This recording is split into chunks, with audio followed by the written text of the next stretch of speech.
In front of me is Blackshark gaming tablet, and today I would like to show you how you can switch on or off auto brightness.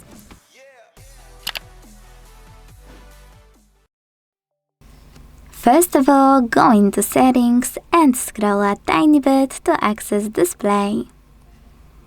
Now use this switcher next to adaptive brightness to either switch it on, switcher turns blue, or turn it off. If you wanna, you can also click on it on the left, and this way read all about it here. You can manage it the same way. Thanks so much for watching. If you enjoyed this video, leave a like, comment, and subscribe. Bye!